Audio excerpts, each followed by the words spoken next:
ओम शांति। तो बाबा हमेशा कहते रहते हैं, बहुत सारी मुरलियों में हमें अटेंशन भी देते रहते हैं कि हमें बेहद की वैराग्य वृत्ति में रहना है। बेहद की वैराग्य वृत्ति माना मुक्ति का गेट खोलने का साधन है। बेहद की वैराग्य वृत्ति पुरानी दुनिया का परिवर्तन का आधार है। बेहद की वैराग्य वृत्ति। तो ये वैराग्य वृत्ति क्या है? बाबा हमें क्यों हमेशा कहते रहते हैं बेहद की वैराग्य वृत्ति में रहो, और ये कैसे बनेगी? तो चलिए जानते हैं। जब किसी को किसी चीज का वैराग्य आ जाता है तो वैराग के बाद त्याग बहुत सहज हो जाता है। बिना वैराग्य के पॉइंट टू बी नोटेड, बिना वैराग्य के त्याग सफल नहीं होता है। जिसने भी अपना घर बार परिवार छोड़ा है और संन्यास लिया है, ये लौकिक में भी एप्लीकेबल है, ये अलौकिक में भी एप्लीकेबल है। कोई ना कोई ऐसी परिस्थिति जरूर थी जिससे दुख की घटनाएं सामने आई। कोई तो ऐसी सिचुएशन थी जिससे घबरा कर वैराग्य आया। लेकिन हमें बाबा ने बेहद का वैराग्य सिखाया है। घर बार या परिवार छोड़ने का नहीं। बाबा ने हमें एक टाइटल दिया है। वो क्या है? मैंने लास्ट वीडियो में भी इस पे एक बात की थी, टाइटल के बारे में। हम हैं राज ऋषि। तो राज ऋषि क्या होता है?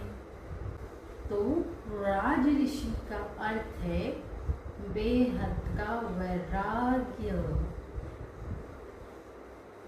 तो बेहद का वैराग्य क्या होगा? फिर से क्वेश्चन आया ना, बताती हूँ। जिसे संसार की सारी सुख सुविधाएं राजाई में रहते हुए भी ये संसार आसार लगने लगे, उससे राज ऋषि कहा जाता है। चेक करिए। अगर सांसारिक वस्तुएं मान शान आकर्षित करने वाली आकर्षित करती है तो राज ऋषि कहने का हमें हक नहीं है। चेक जरूर करना। तो हमारा परमानेंट एड्रेस क्या है? बाबा हमें हमेशा मुरलियों के द्वारा बताते रहते हैं, हम हैं मधुबन निवासी। मधुबन 2 वर्ड से बना हुआ है। मधु +1 इज इक्वल टू मधुबन। मधु माना मधुरता का प्रतीक। ऐसा जीव जिसके अंदर मधुरता और दिव्यता है। साथ साथ वन माना वन माना वैराग्य। किसी में भी आकर्षित नहीं। ऐसा जीव भगवान वाच। Permanent address Madhuban. तो हम जिस अलग अलग स्थानों पे रहते हैं उसके लिए क्या कहते हैं? फिर हम जिस अलग अलग स्थानों पे रहते हैं वहाँ सिर्फ हम ऑफिशियल वर्क के लिए रहते हैं। इसी से आपके जीवन में वैराग्य भी रहेगा और जीवन में मधुरता भी रहेगी। इससे ही राज ऋषि का गहरा अर्थ कहा जाता है। ऋषि माना, ऋषि ऑलवेज पवित्र आत्माएं ही होती है।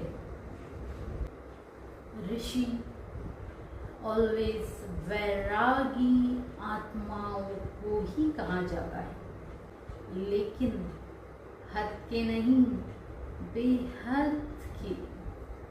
बट हमेशा याद रखना, लेकिन साधन के बीच रहते हुए भी हमारी साधना पर कोई भी इफेक्ट या कम नहीं हो, उससे ही बेहद की वैराग्य वृत्ति कहा जाता है। इससे ही हम सफल और श्रेष्ठ योगी बनते हैं। लाइक ब्रह्मा बाबा। ओम शांति।